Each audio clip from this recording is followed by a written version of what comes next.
A Mão Esquerda da Escuridão, por Ursula K. Le Guin. 1. O desfile em Errerang.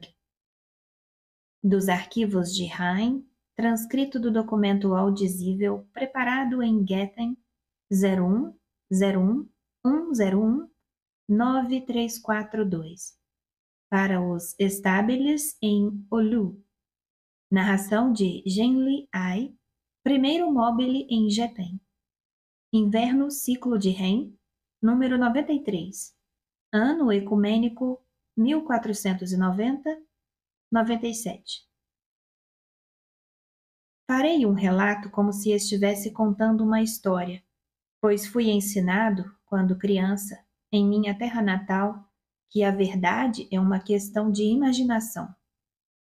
O mais impressionante fato pode desvanecer-se ou brilhar apenas pelo estilo da narrativa, como aquela joia natural e singular de nossos mares que se torna mais cintilante quando usada por uma mulher e opaca quando usada por outra, tornando-se gasta até virar pó. Os fatos não são mais sólidos, coerentes, completos e reais do que as pérolas, mas ambos são suscetíveis. A história não é toda minha, nem contada só por mim. Na verdade, não estou certo do que seja esta trama. Você poderá julgar melhor. Mas tanto faz. E se em certos momentos os fatos se apresentarem com um aspecto diferente, então você escolherá o que preferir. Entretanto, nenhum deles é falso e pertencem todos ao mesmo acontecimento. A história começa no 44º diurnal do ano 1491, que, no planeta Inverno, na nação Karhide, corresponde ao Odar Hahad Tua, ou o 22º dia do terceiro mês da primavera do ano 1. É sempre ano 1 aqui. Apenas a data do ano que passou, ou do que está por vir, muda a cada dia do novo ano, e se conta para trás e para frente a partir da unidade. Assim, era primavera no ano 1 em Erherang, capital, Karhide, e eu estava com a minha vida em perigo e não sabia disso.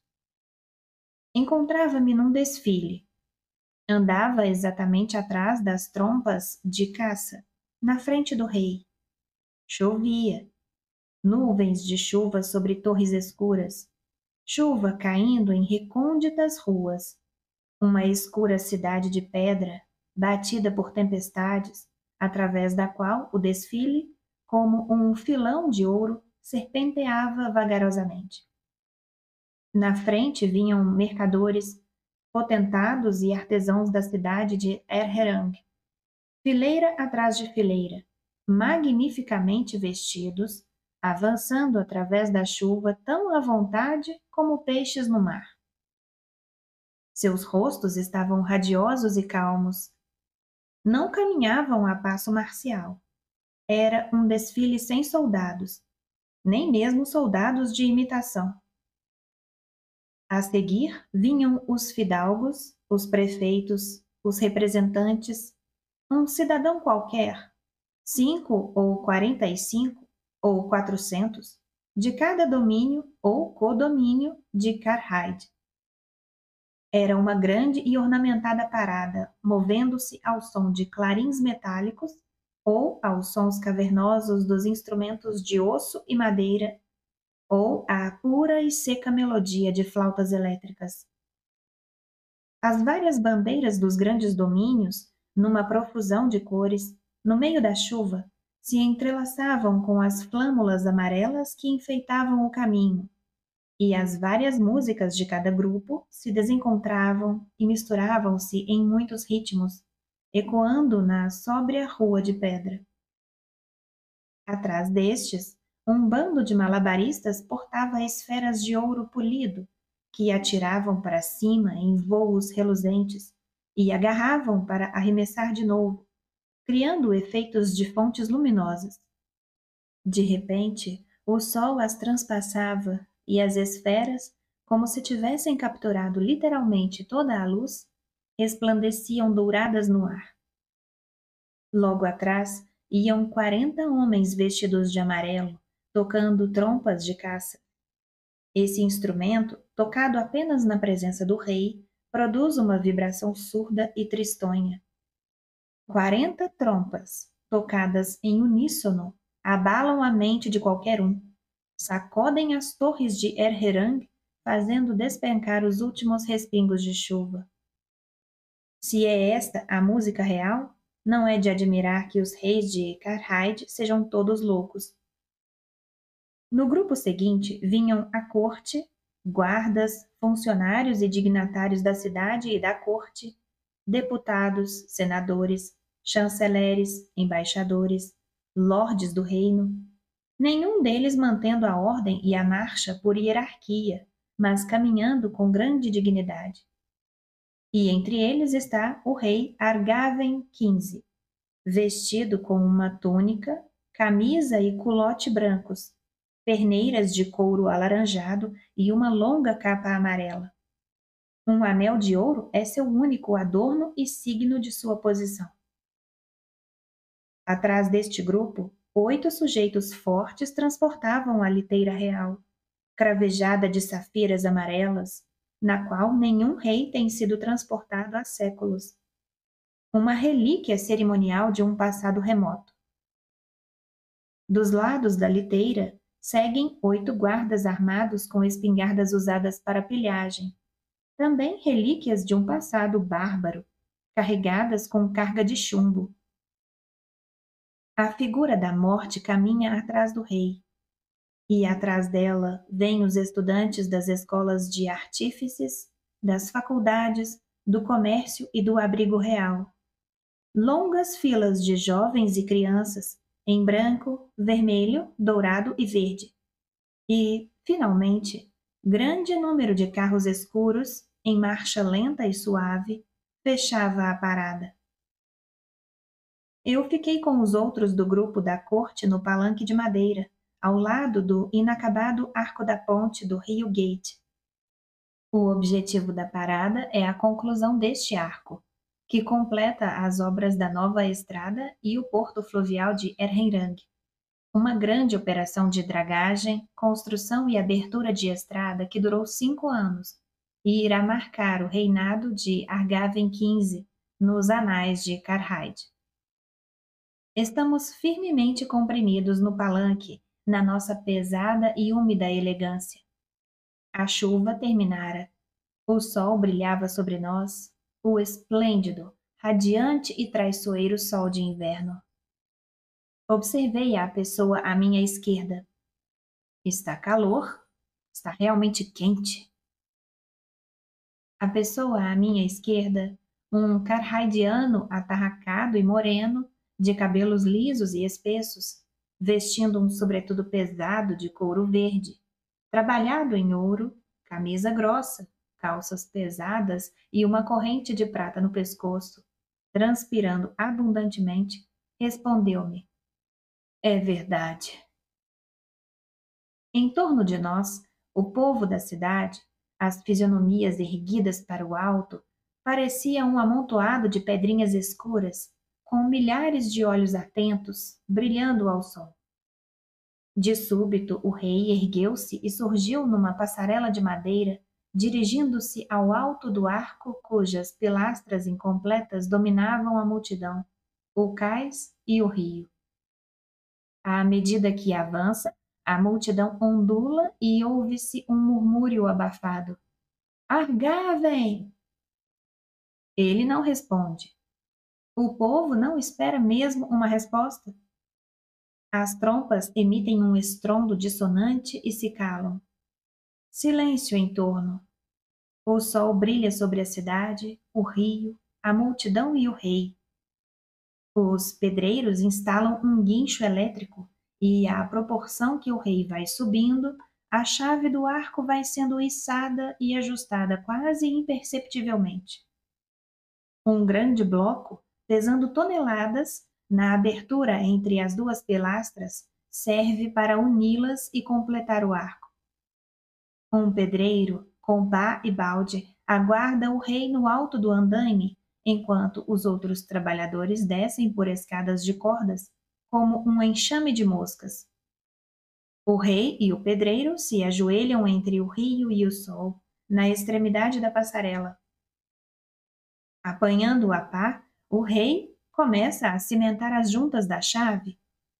Ele não cimenta apenas simbolicamente, mas dedica-se ao trabalho de forma bastante metódica.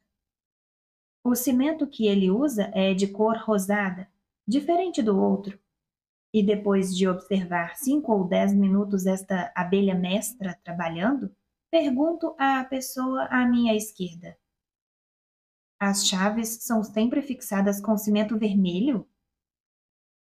Esta mesma cor é vista nas juntas de todas as chaves de cada arco da velha ponte. Enxugando o suor da testa, o homem, devo dizer, porque já me referi a ele, responde: há muito tempo essa chave era instalada com uma mistura de ossos e sangue humanos. Sem isso, o arco cairia, você sabe. Atualmente usamos sangue de animal. Ele fala frequentemente assim, de maneira franca, embora cautelosa, irônica, como que ciente de eu estar vendo e julgando como um alienígena, uma consciência estranha, alguém de uma raça tão elevada quanto especial. Ele é um dos homens mais poderosos de seu país. Não estou seguro do equivalente histórico de sua posição. Vizir, primeiro-ministro ou conselheiro. Na linguagem carhaidiana, significa o ouvido do rei. Ele é o senhor de domínio e senhor do rei, manipulador dos grandes acontecimentos. Seu nome é Teren Hart Rein-ir Straven. O rei parece ter acabado seu trabalho e eu me regozijo. Mas, atravessando sob a curva do arco, na teia de andaimes, ele começa a cimentar o outro lado da chave. Não se pode ser impaciente em Karhide. Seu povo é fleumático, mas obstinado e pertinaz. Leva até o fim suas tarefas. As multidões, às margens do Ses, gostam de apreciar seu rei no trabalho. Mas estou cansado e com calor. Nunca senti tanto calor no inverno e creio que jamais sentirei outra vez. Não consigo apreciar o acontecimento. Estou vestido para a idade do gelo e não para o calor do sol, com camadas e camadas de roupas, fibras sintéticas e naturais, peles, couro, uma armadura maciça contra o frio, dentro da qual murcho como uma folha de rabanete. Para me distrair, olho a multidão e os outros membros da comitiva que rodeia o palanque, com suas bandeiras de clãs e domínios, pendentes, imóveis e brilhantes à luz do sol. Displicentemente pergunto a Straven: que significam aquelas bandeiras? Ele conhece todas, apesar da grande quantidade, algumas de domínios distantes, de tribos primitivas, da fronteira do Perinstorm ou da terra do Kern. Eu mesmo sou de Kern, diz ele quando percebe a minha admiração por seu conhecimento. De qualquer maneira, continua, tenho a obrigação de conhecer os domínios. Eles fazem parte de Karhide. Governar esta terra é governar seus senhores. Não que isso jamais tenha sido feito.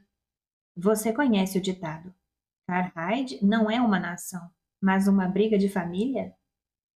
Eu não conhecia e penso que ele o inventou na hora, pois aquele ditado tinha muito de sua marca pessoal.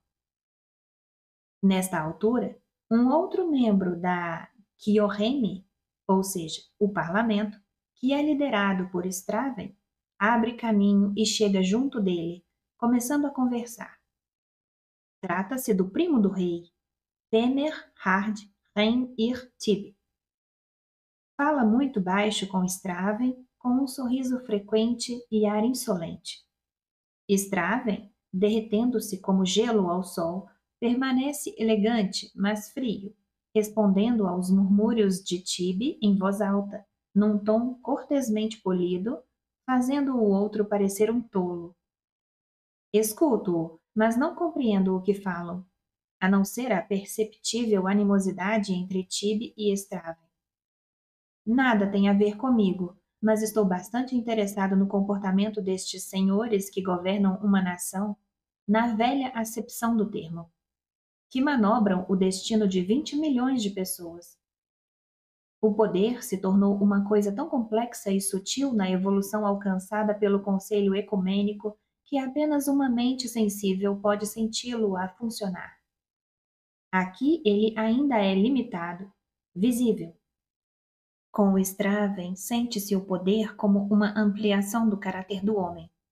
Ele não pode fazer um gesto inútil ou proferir uma palavra que não seja observado ou escutado. E ele sabe disto, e este conhecimento lhe dá mais realidade que à maioria das pessoas. Uma solidez de ser, uma substancialidade, uma grandeza humana. Nada nos faz tão realizados como o êxito. Não confio em Straven, cujas intenções são bastante obscuras. Não gosto dele, mas sinto e respondo à sua autoridade tão seguramente quanto o faço ao calor do sol.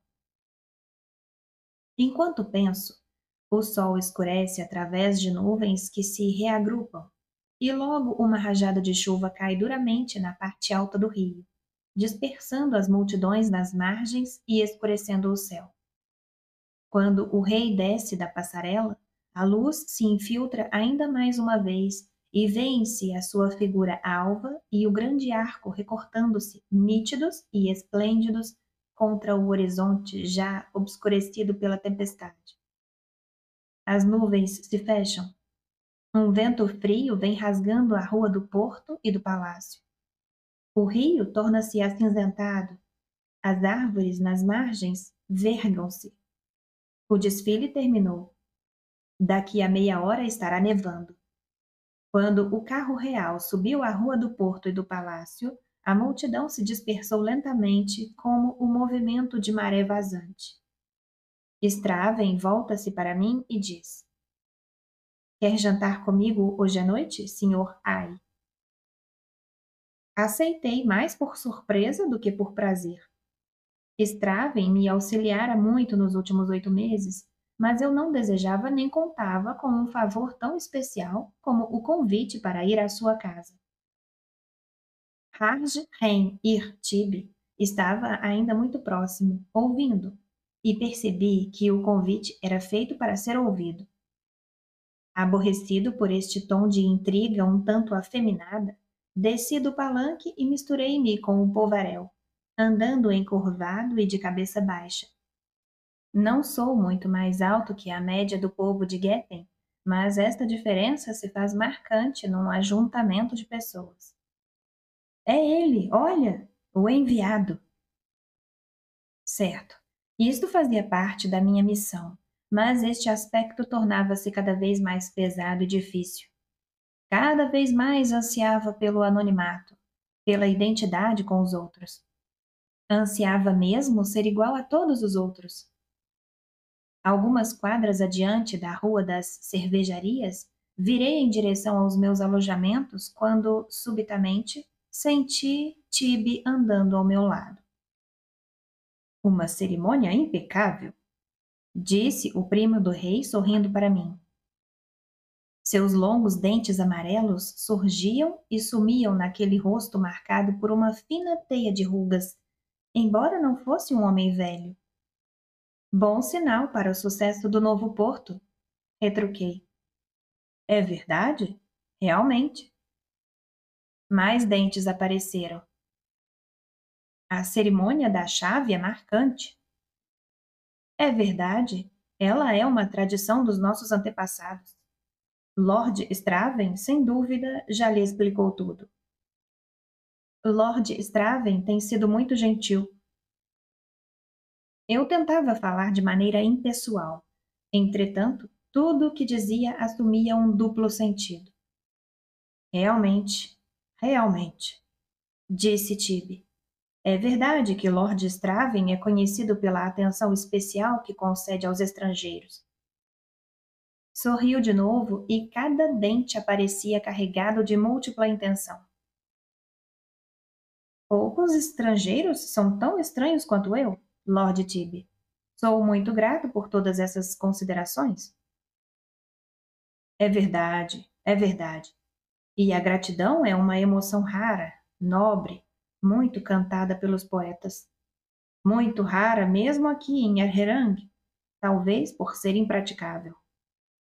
Estamos vivendo em uma época dura, uma época ingrata. As coisas não são mais como foram em priscas eras, não é mesmo? Sei muito pouco sobre isso, senhor, mas tenho ouvido este mesmo lamento em outros mundos. Tibe me olhou por certo tempo, como que tentando avaliar minha perturbação. Depois, num largo sorriso, pôs à mostra seus grandes dentes amarelos. Ah, é verdade, é verdade. Sempre me esqueço que você vem de outro planeta. Mas, naturalmente, isto não é coisa que você possa esquecer. Entretanto, sua vida aqui em Erherang seria mais simples e segura se você pudesse esquecer, não? Bem, aqui está o meu carro. Estacionei bem fora do caminho. Gostaria de lhe dar uma carona, mas tenho que me privar deste prazer, pois sou esperado no Palácio Real e parentes pobres devem sempre chegar cedo, como diz o ditado, não? É isso. Finalizou o primo do rei, subindo no seu pequeno carro negro, movido a eletricidade. Dentes à mostra para mim, mas olhar velado pelas retículas de rugas. Fui para a minha carroche. Agora que a neve do último inverno já degelara, seu jardim fronteiriço aparecia, mas as portas de inverno, que ficam a alguns centímetros acima do nível do solo, permaneciam seladas por alguns meses mais na expectativa do outono com suas neves abundantes. Num canto do edifício, na rampa que ainda cobria parte da floração primaveril do jardim, encontrava-se um jovem casal conversando, de mãos dadas. Estavam na primeira fase típica de Quemer. Para nós, amor. Tinham os pés descalços na lama gelada, as mãos entrelaçadas, olhos nos olhos, e sobre eles caíam dançando flocos suaves de neve. Sem dúvida, era primavera no planeta inverno. Jantei na minha ilha e, quando soou a quarta hora nos gongos da Torre Heimni, fui para o Palácio Sear. Os Carhaideanos tomam 4 refeições substanciais por dia: desjejum, almoço, jantar e ceia, além de uma série de outras merendas nos intervalos. Não há nenhuma refeição de carne animal em inverno e nenhum produto derivado dos mamíferos, como leite, manteiga ou queijo. Os únicos alimentos ricos em proteínas são as diferentes qualidades de ovos, peixes, nozes e cereais de Hain. É uma alimentação rica em calorias, devido ao clima tão cruel. Por isso, todos têm que se reabastecer frequentemente delas. Eu me habituei, assim, a me alimentar a toda hora. Só mais tarde fui descobrir que os guetenianos haviam aperfeiçoado uma técnica tanto de reabastecer frequentemente, como também de jejuar indefinidamente. A neve ainda caía, com um ameno vento primaveril, muito mais agradável que a chuva ininterrupta do degelo que acabara. Dirigi-me ao palácio, sob uma nevasca silenciosa, no pálido anoitecer. Perdi-me no caminho apenas uma vez. O palácio de Erhinrang é como uma fortaleza, uma selva murada de palácios, torres, jardins, pátios, claustros, passadiços cobertos, túneis, pequenas florestas e torres de sentinela, produto de séculos de paranoia em grande escala.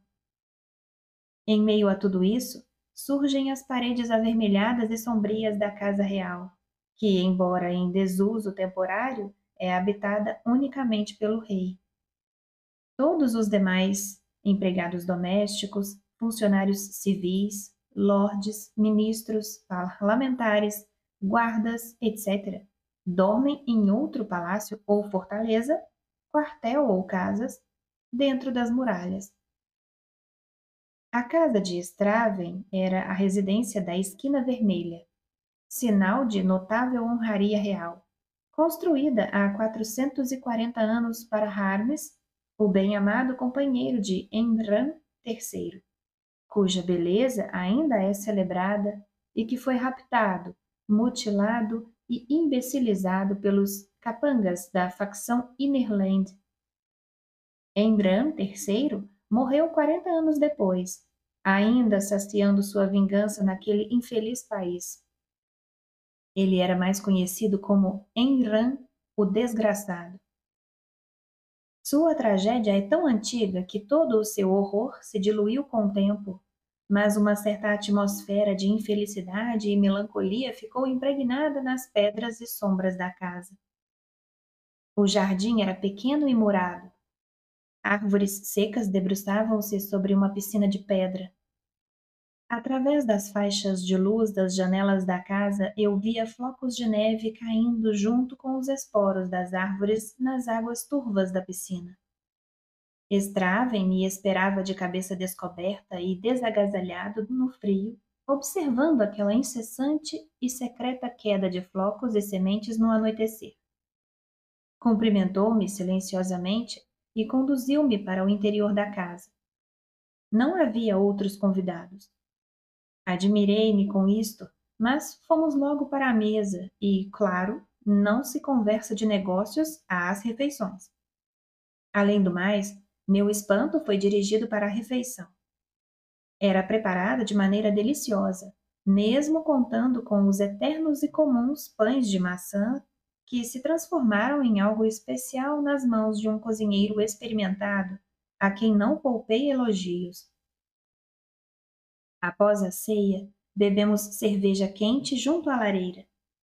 Num mundo onde o utensílio mais comum é um pequeno quebra-gelo para partir a crosta gelada que se forma no seu copo, entre dois goles, uma cerveja assim é para ser apreciada. Straven conversara amavelmente à mesa. Agora, sentado na frente da lareira, diante de mim, estava calado. Apesar de já estar há 2 anos em inverno, ainda me sentia incapaz de ver o povo do planeta sob seu próprio ângulo. Eu bem que tentava entendê-los, forçando-os a pertencerem a um dos gêneros, masculino ou feminino. Classificação tão inútil à natureza deles, mas essencial à nossa. Assim, bebericava a minha cerveja amarga e fumegante e lembrava que, à mesa, a atitude de Straven fora bem feminina. Todo ele charme e tato, faltando-lhe substância máscula. Seria essa feminilidade suave e fácil que me desagradava e me levava a desconfiar dele? Por outro lado, era impossível pensar nele como uma mulher. Não aquela figura escura, irônica e poderosa ali ao meu lado, na escuridão quebrada apenas pela luz da lareira. No entanto, quando pensava nele como homem, havia algo falso, de impostura. Seria nele ou em minha atitude em relação a ele? Sua voz era macia, não profunda. Não chegava a ter um timbre masculino, embora tampouco feminino. Mas o que ele estava dizendo? Sinto muito, dizia ele, ter adiado por tanto tempo o prazer de tê-lo em minha casa. Mas, afinal, sinto-me satisfeito na medida em que não é mais necessário haver qualquer problema de prestígio político entre nós. Fiquei intrigado com isso. Ele havia sido meu introdutor e patrocinador na corte até aquele momento. Quereria dizer que a audiência que me conseguira com o rei para o dia seguinte me colocara no mesmo nível dele? Não sei se estou compreendendo, disse-lhe. Foi a sua vez de ficar surpreendido. Bem, você há de entender, disse finalmente. Há de compreender que de agora em diante não estou mais agindo a seu favor junto ao rei. É claro, Straven falava como se tivesse vergonha de mim, não de si próprio. Havia nitidamente um sentido no seu convite e no fato de eu haver aceitado que me escapara. Porém, meu erro foi quanto à educação, o dele quanto à moral. Tudo o que pensei foi que tinha acertado em não confiar nele. Straven não era apenas hábil e poderoso, era também infiel. Durante todos esses meses em Erherang, fora ele quem me escutara, quem respondera às minhas perguntas, procurara médicos e engenheiros para me examinarem a minha nave, apresentara-me às pessoas que precisava conhecer e lentamente me erguera do status inicial com que tinha sido recebido, um fenômeno altamente imaginoso, até o meu atual reconhecimento como o enviado misterioso que seria recebido pelo rei. Agora que me havia colocado nesta alta e perigosa posição, ele me participava que ia retirar seu apoio. Você me fez confiar em seu apoio. Foi um erro. Você quer dizer que, tendo obtido esta audiência, você não falou ao rei a favor da minha missão como havia.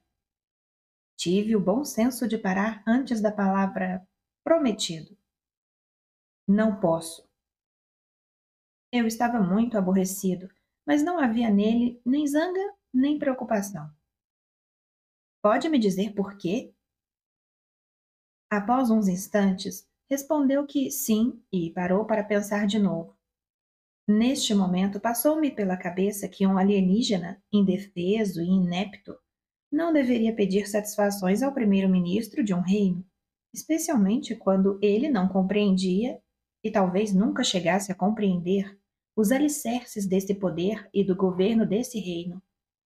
Sem dúvida, tratava-se de uma questão de prestígio, esse intraduzível e todo-poderoso princípio de autoridade social em Karhide e de toda a civilização gueteniana. E, como tal, não conseguia compreendê-lo. Você ouviu o que o rei me disse hoje na cerimônia? Não? Straven inclinou-se para a frente da lareira, retirou o jarro de cerveja das brasas quentes e tornou a encher meu canecão. Não disse mais nada. Eu então continuei. O rei não falou com você na minha presença? Nem na minha, retrucou. Percebi que estava perdendo outra pista. Maldita tortuosidade efeminada. Retomei a palavra. Está tentando me dizer, Lord Straven, que caiu no desagrado real? Pensei que ele fosse ficar zangado com a minha observação, mas não mostrou nenhum sinal disso. Acrescentou apenas. Não estou tentando lhe dizer nada, Sr. Ai. Por Deus, eu bem que gostaria. Ele olhou para mim com curiosidade. Bem, então veja a coisa por este ângulo. Há pessoas na corte que estão nas boas graças do rei, mas não estão a favor de sua missão e de sua presença aqui. E assim, pensei eu, você está se apressando a juntar-se a eles, vendendo-me para salvar sua pele. Mas era inútil dizer-lhe tais coisas. Straven era um homem da corte, um político, e eu fora um tolo em confiar nele. Mesmo numa sociedade bissexuada, o político está longe de ser um homem integral. Seu convite para jantar mostrava que ele pensava que eu aceitaria sua traição tão facilmente quanto ele a cometera. Era óbvio que a autopreservação era mais importante que a honestidade. Fui, assim, levado a dizer-lhe: sinto muito que suas atenções para comigo tenham lhe causado contratempos. Senti um fugaz sentimento de superioridade moral, mas não por muito tempo. Ele era imprevisível. Reclinou-se de modo a que a luz rubra da lareira incidisse sobre seus joelhos, nas pequenas mãos delicadas, mas fortes, e do canecão de prata. Conservou o rosto sombrio mergulhado no escuro, sempre escondido sob o espesso cabelo longo, sobrancelhas e cílios grossos, mas mantendo uma certa suavidade de expressão. Pode-se ler a fisionomia de um gato, de uma lontra ou de uma foca? Parece-me que alguns guetenianos são como estes animais, com olhos brilhantes que não mudam de expressão quando falam. Eu mesmo procurei encrenca para mim, respondeu, por algo que, afinal, nada tem a ver comigo, senhorai. Você sabe que Karhide e Orgorei têm uma questão territorial quanto à posse de terras na fronteira do outono setentrional, perto de Sassinot. O avô de Argaven exigia o vale do Sinote para Karhide, e os comensais nunca reconheceram essa exigência. Muita neve para uma nuvem só, e está ficando cada vez mais grossa. Tenho ajudado alguns fazendeiros carraidianos que vivem no vale para que se mudem para o lado de cá, pensando que, com isso, poderia facilitar o problema, deixando o vale simplesmente para Orgota, que ali tem vivido há milhares de anos. Eu fazia parte do outono setentrional há anos e cheguei a conhecer alguns desses fazendeiros. Desagrada-me vê-los mortos em atos de pilhagem ou então enviados para as comunidades rurais de Orgorei. Por que não simplificar o objeto da disputa? Mas isto não é uma ideia patriótica. Realmente é uma covardia e envolve a lealdade do próprio rei. Suas ironias, essas questiúnculas de brigas de fronteiras com Orgorei, não me interessavam. Voltei ao meu assunto. Confiando ou não, tinha que me valer dele ainda. Sinto muito, disse, mas é lastimável que esta questão de uns poucos fazendeiros venha a prejudicar as chances de minha missão junto ao rei. Estão em jogo muito mais que alguns quilômetros de fronteiras. É certo, muito mais, mas talvez o Conselho Ecumênico, que está a milhares de anos-luz, tenha um pouco de tolerância conosco. Os membros do Conselho Ecumênico são homens muito pacientes, senhor. Podem esperar, por centenas de anos, que Karhide e o resto do planeta Getten deliberem se querem ou não se juntar ao resto da humanidade. Eu estou falando apenas das minhas esperanças pessoais. E o desapontamento também é pessoal.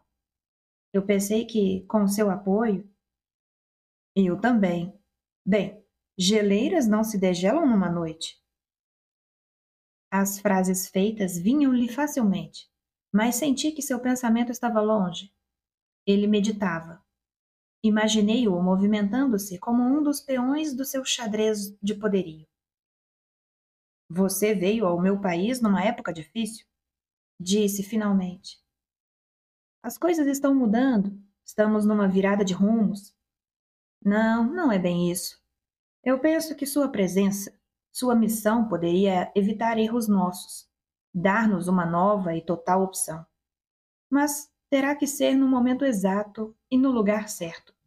Tudo depende terrivelmente da sorte, Senhor Ai. Impaciente com essas generalidades, retruquei. Você quer dizer que ainda não chegou minha hora? Você me aconselharia a cancelar minha audiência?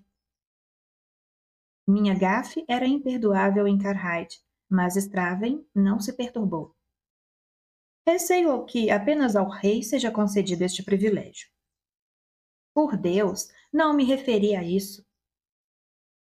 Criado na livre e aberta sociedade da Terra, eu nunca compreenderia o protocolo, a impassividade tão valorizada pelos Karhidianos. Sabia o que significava um rei. A própria história da Terra estava cheia deles. Porém, eu não tinha tido experiência viva e direta com reis, e agora fora completamente sem tato. Apanhei minha caneca e dei uma tragada vigorosa. Bem, pretendo revelar menos ao rei do que pretendia, agora que não conto mais com seu apoio. Muito bem. Por que muito bem? Perguntei. Bem, porque, meu amigo, nós não somos loucos. Nenhum de nós é rei, evidentemente. Suponho que pretendia dizer a Argaven, de modo racional, que sua missão aqui é tentar uma aliança entre Getenianos e o Conselho Ecumênico. Ele já sabe disso porque já lhe contei, é óbvio. Fiz tudo para interessá-lo na sua pessoa e na sua missão, mas foi inútil e inoportuno. Esqueci-me, por estar muito interessado em ambos, de que ele é um rei e não vê as coisas como nós, e sim como o rei. Tudo o que lhe contei resumiu-se, para ele, em ameaça ao seu poder, ao seu reino. Um grão de poeira no espaço. Ao seu reinado, uma piada para os homens que governam centenas de mundos. Mas o Conselho Ecumênico não governa, ele coordena. Seu poder é, precisamente, o poder dos seus estados, membros e mundos. Como aliada do Conselho, Carhide vai ficar infinitamente menos ameaçada e mais importante do que jamais foi. Straven silenciou.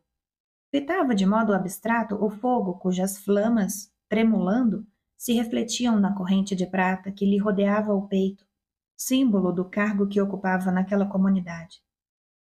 A casa estava tranquila. Os empregados que serviram o jantar tinham ido embora, pois lá não havia escravidão e serviçais para uso pessoal.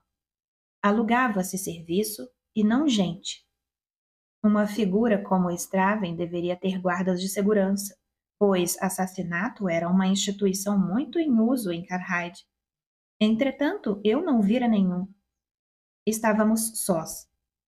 Eu me sentia isolado com um desconhecido, entre quatro paredes de um palácio sombrio, numa cidade soturna, em plena idade do gelo, num mundo estranho para mim. Tudo o que dissera desde que viera para o planeta inverno parecera-me, de repente, estúpido e inacreditável. Como poderia esperar que aquele homem, ou qualquer outro, acreditasse nas minhas histórias sobre outros mundos e outras raças? Um vago governo benevolente em qualquer ponto distante do espaço? Era tudo absurdo. Eu havia aparecido em Carhide numa nave. Diferia fisicamente dos Getenianos em alguns aspectos. Isso exigia uma explicação, mas a minha era absurda. Eu mesmo não acreditava nela naquele momento. Acredito em você, disse por fim o estranho que estava a sós comigo. Tão forte havia sido também a minha crise de abstração que o encarei espantado. Tenho receio de que Argavin também acredite em você, mas ele não confia em você, em parte porque não confia mais em mim. Tenho cometido erros, tenho sido descuidado. Não posso enganá-lo, tenho posto sua vida em risco. Esqueci o que é ser rei, que um rei se considera, ele próprio, o país. Esqueci o que é patriotismo e que ele tem que ser, forçosamente, o patriota perfeito. Responda-me, sabe, por experiência própria, o que seja patriotismo? Não, respondi-lhe, abalado pela força daquela personalidade vigorosa que, de repente, se atirava sobre a minha pessoa. Continuei. Penso que não. Se por patriotismo você não quer dizer o amor à sua própria terra natal, então não sei o que significa patriotismo. Não, não quero dizer amor quando falo de patriotismo. Quero dizer medo. Medo do outro. Suas conotações são políticas e não poéticas. Ódio, rivalidade, agressão. Cresce em nós esse medo. Cresce ano a ano. Trilhamos essa estrada até muito longe. E você, que veio de um mundo que ultrapassou as nações há séculos, mal pode imaginar do que estou falando. Parou subitamente. Após alguns momentos, tendo novamente recobrado seu controle, falou calmo e polido. É por causa do medo que me recuso a patrocinar agora sua causa junto ao rei. Não, não temo por mim mesmo, Sr. Ai. Não estou agindo patrioticamente. Afinal, há outras nações em Getten. Não tinha ideia de onde ele queria chegar, mas estava certo de que o que ele dizia era exatamente o que pensava. Entre todas as almas obscuras, enigmáticas e bloqueadas que eu encontrara naquela cidade árida, a sua era a mais sombria. Não iria entrar no seu jogo intrincado. Não respondi. Logo a seguir, continuou cautelosamente. Se eu o compreendi, o Conselho Ecumênico é essencialmente dedicado aos interesses da humanidade em geral. Agora, os Orgotas, por exemplo, Tem experiência em subordinar os interesses locais aos interesses gerais, enquanto Karhide não o faz absolutamente. E os comensais de Orgorei são, na maioria, homens sãos, talvez pouco inteligentes, enquanto o rei de Karhide não é apenas insano, como também é imbecil. Estava claro que Straven não tinha nenhuma lealdade. Respondi com certo desprezo. Deve ser difícil, então, servir ao rei, se é este o caso. Não estou bem certo se algum dia servi ao rei, disse o primeiro-ministro, ou se realmente pretendia servir-lhe. Não sou empregado de ninguém. O homem deve ser fiel à sua própria sombra. O gongo da torre Hemne batia à sexta hora, meia-noite, e então aproveitei para desculpar-me e sair. Perdi a minha oportunidade agora, pois creio que você está deixando Erheirang. Por que ele supunha isto? Mas confio que dia virá em que eu possa lhe fazer perguntas novamente. Há tanta coisa que desejo saber. Por exemplo, sobre a leitura da mente. Você mal começou a me explicar sobre isto. Sua curiosidade parecia perfeitamente genuína. Ele tinha a audácia dos poderosos. Suas promessas de ajuda tinham me parecido sinceras também. Respondi que sim, naturalmente, quando ele quisesse. E isto foi o fim da noite. Conduziu-me através do jardim, onde caía uma neve fina sob a lua enorme, mas embaçada. Estremeci de frio quando saímos, pois estava abaixo de zero, e ele acrescentou com uma surpresa polida. Está com frio? Para ele, naturalmente, aquela era uma noite primaveril. Sentia-me cansado e abatido. Respondi-lhe: Tenho sentido frio desde que vim para este mundo. Como é que você chama este mundo na sua língua? Getten. Você não tem um nome equivalente de vocês? Temos. O primeiro investigador o batizou, chamou-o Planeta Inverno. Tínhamos parado na porta do jardim. Fora, os tetos e a silhueta do palácio pesavam sombriamente contra a neve, recortados aqui e ali por janelas estreitas como seteiras, fracamente iluminadas por dentro. Sob o arco estreito da entrada, olhei para cima. Queria ver se a chave também estava cimentada com ossos e sangue. Straven despediu-se e entrou. Ele nunca era indelicado em seus cumprimentos ou despedidas. Atravessei as aleias silenciosas do palácio, minhas botas chiando ao esmagar a fina neve enluarada, e me dirigi para os meus alojamentos, através das ruas soturnas da cidade. Estava com frio, sem confiança e, sobretudo, perturbado pela perfídia, solidão e medo.